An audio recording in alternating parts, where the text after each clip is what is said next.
You know that feeling when you cancel plans, and instead of guilt, you feel relief.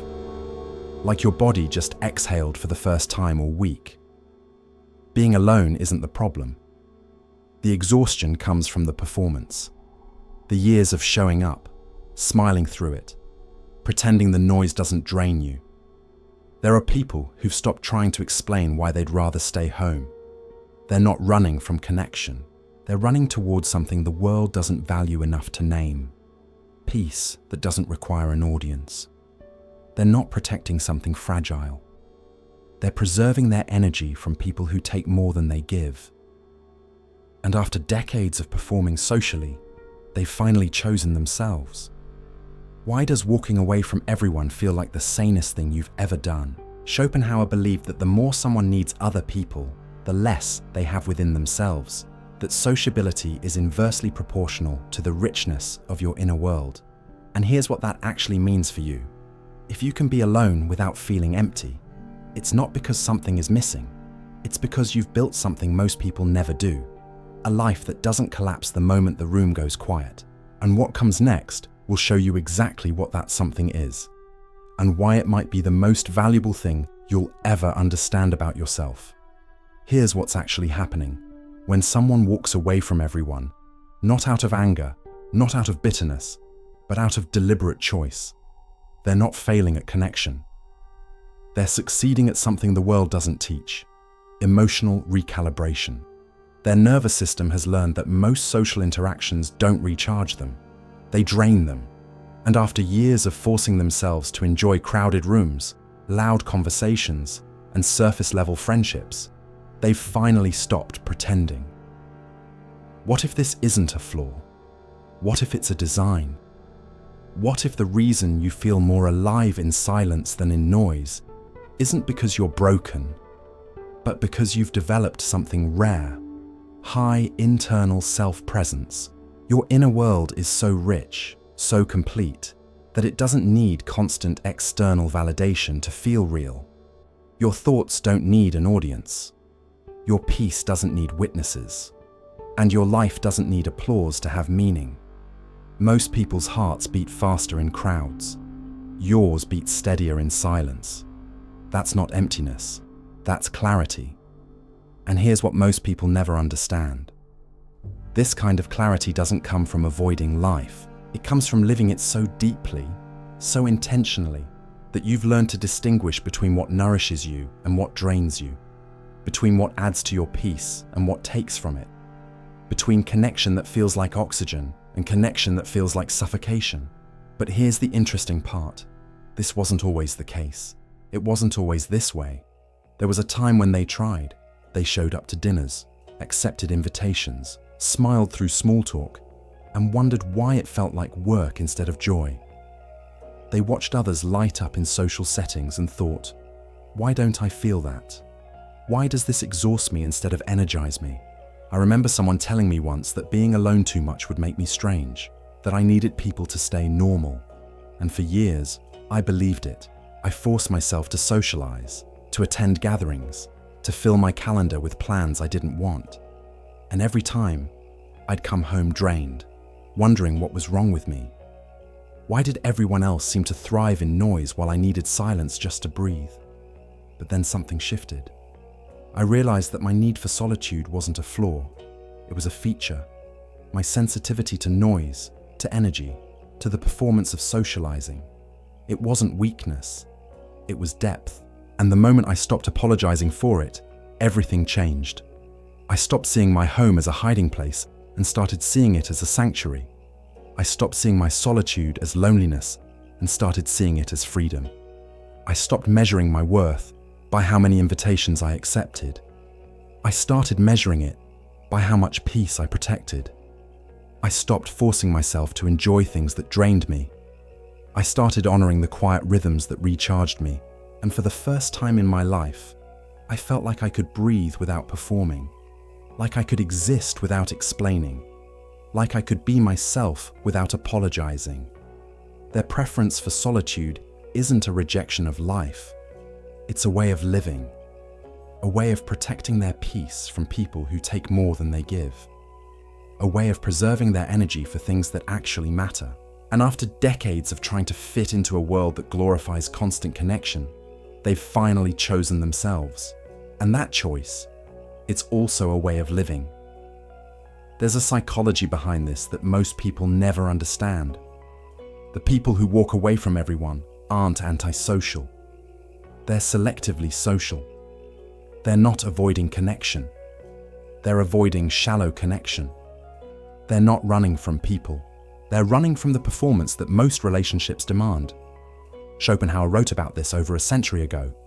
He believed that the more intellectually and emotionally rich a person is, the less they need others to feel complete. Not because they're arrogant, but because their inner world is so vast, so layered, so full of thought, creativity, and depth, that solitude becomes a necessity, not a punishment. It's where they recharge. It's where they think. It's where they become themselves again. And here's the truth that no one tells you. Life's greatest thinkers, artists, and creators were like this. They didn't thrive in crowds. They thrived in quiet.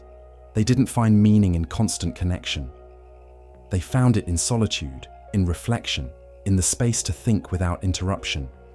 And if you're someone who feels more alive when you're alone, you're not strange.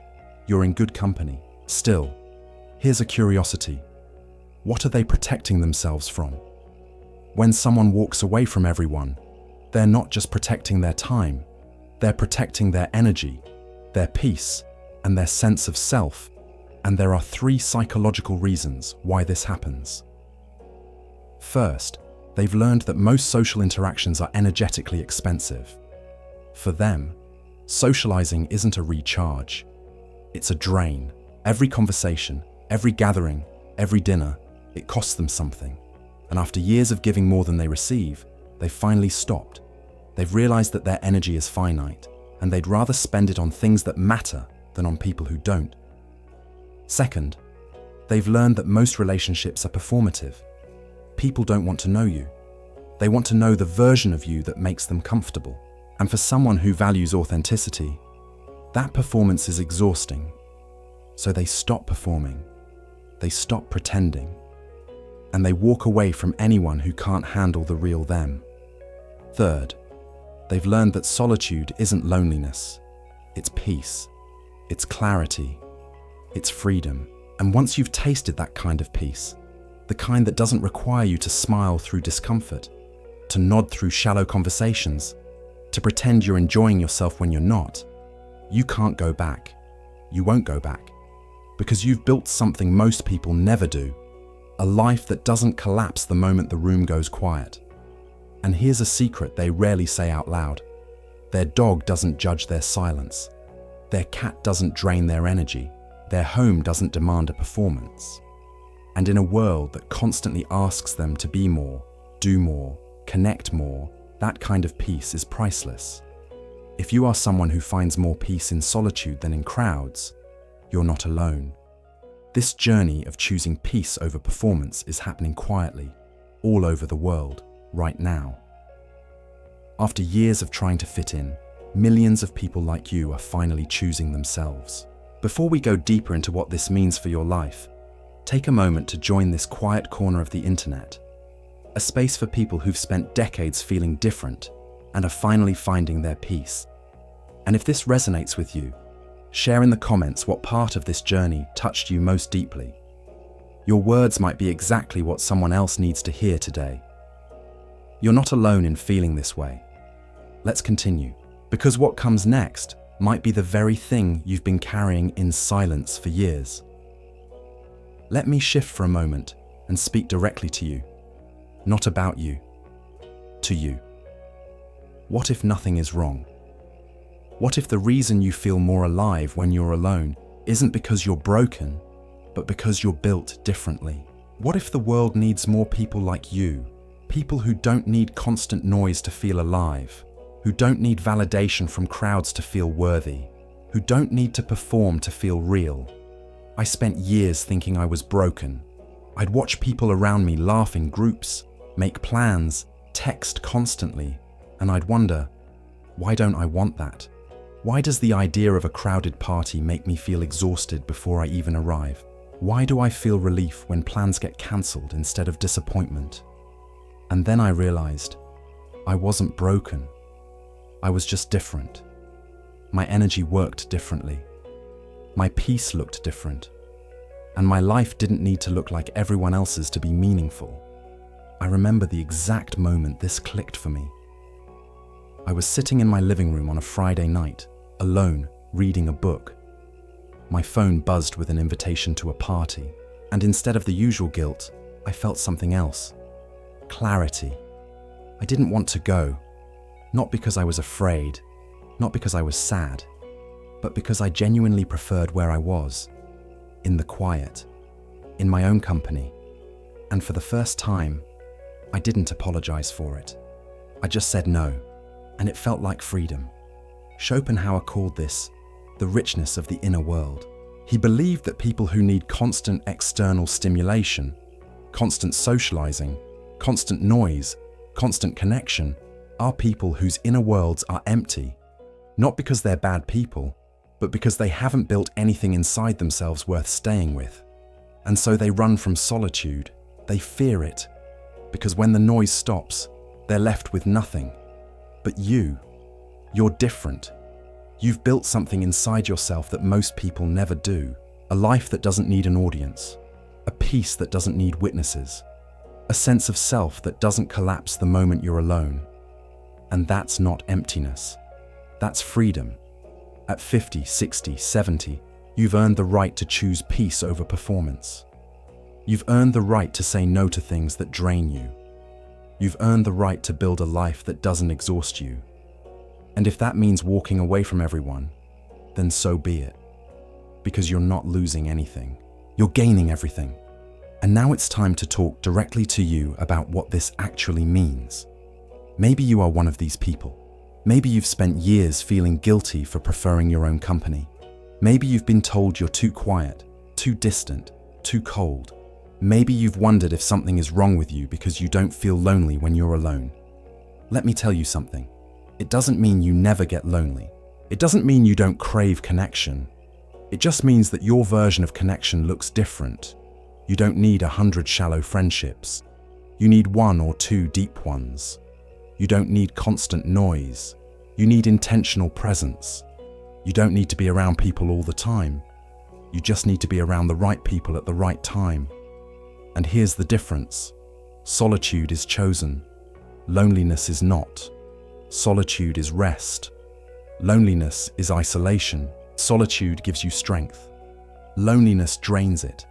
And if you've chosen to be alone, if you've chosen to walk away from people who don't add to your life, then you're not lonely. You're free. Think about it this way. Loneliness is the ache of disconnection you didn't choose. It's the empty chair at dinner when you wish someone were there. It's the silence that feels heavy, not peaceful. But solitude. Solitude is the deliberate choice to be with yourself. It's the silence that feels like oxygen. It's the space where you finally stop performing and start being. Your home isn't a hiding place, it's a sanctuary. Your silence isn't emptiness, it's clarity. Your solitude isn't loneliness, it's peace. And while others fear missing out, you've discovered the joy of opting out, the joy of choosing yourself. The joy of building a life that doesn't collapse the moment the room goes quiet. And there is something important still waiting to be said. Let's go deeper into the psychology, because when someone walks away from everyone, there are 4 psychological aspects at play. First, energy management. They've learned that their energy is finite, and they've learned that most people drain it faster than they can recharge it. So they protect it, they guard it, they spend it only on things and people that matter. And if that means spending most of their time alone, then so be it, because their peace is worth more than anyone's approval. Think of it like this. Every social interaction is a transaction. You give energy, you receive energy. But for some people, the equation is always unbalanced. They give 80%, receive 20%. And after years of operating at a deficit, they finally realize, I can't afford this anymore. So they stop, not out of bitterness, but out of survival. Second, trust and vulnerability. They've learned that most people don't want the real you.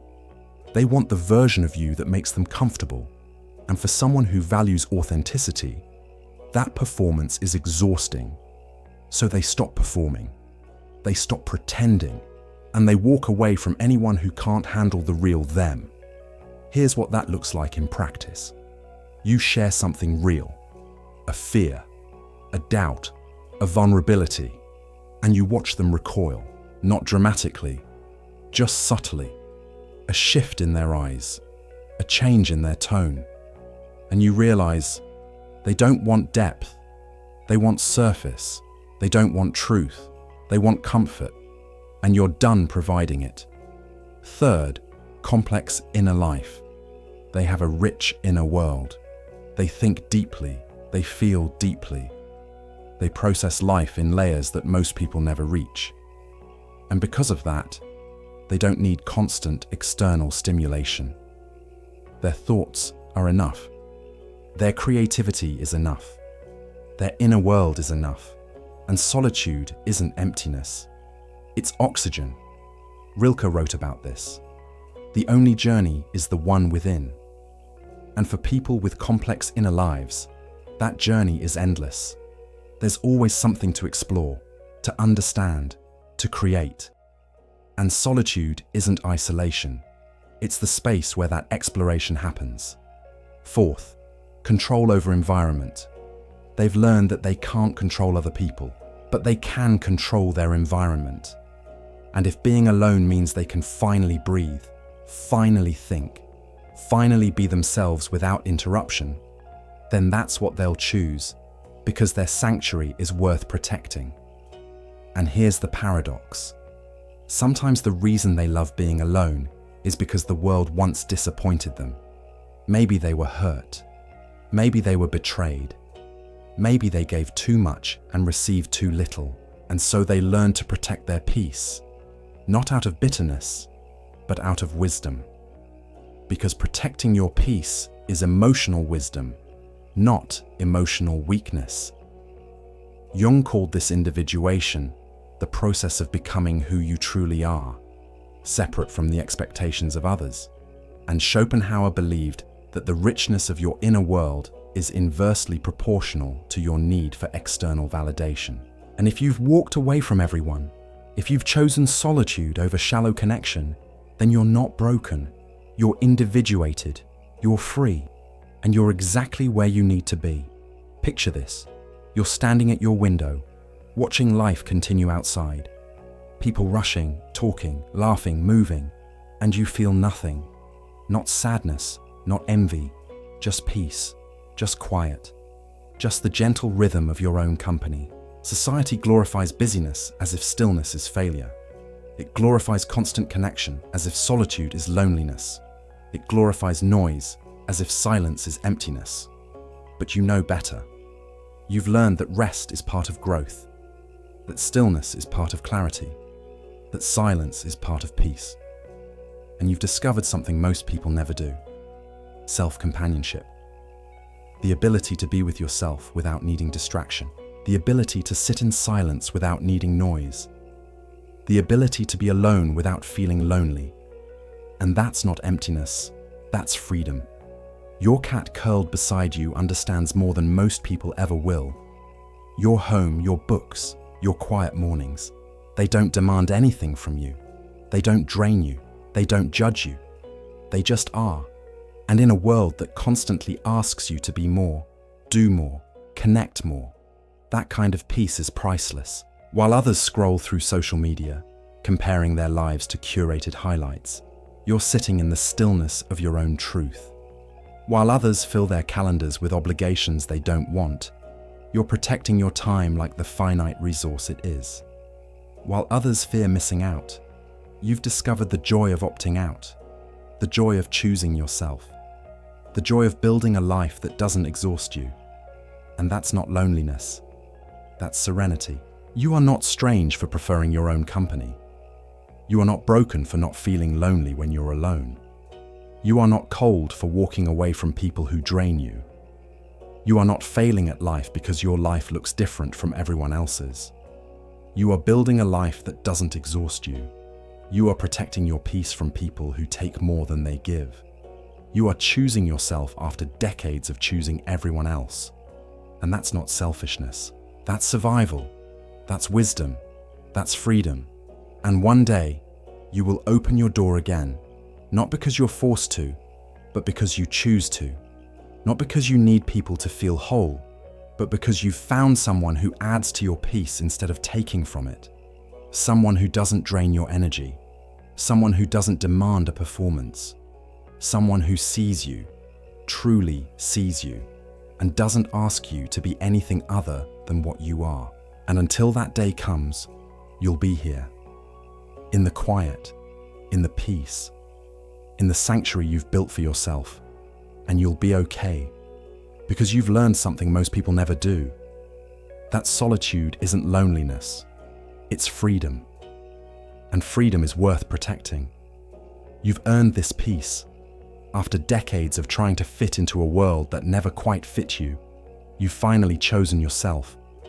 And that's not failure, that's victory. If this resonates with you, if you want to go even deeper into understanding why solitude feels like home and connection feels like work, there's more waiting for you here.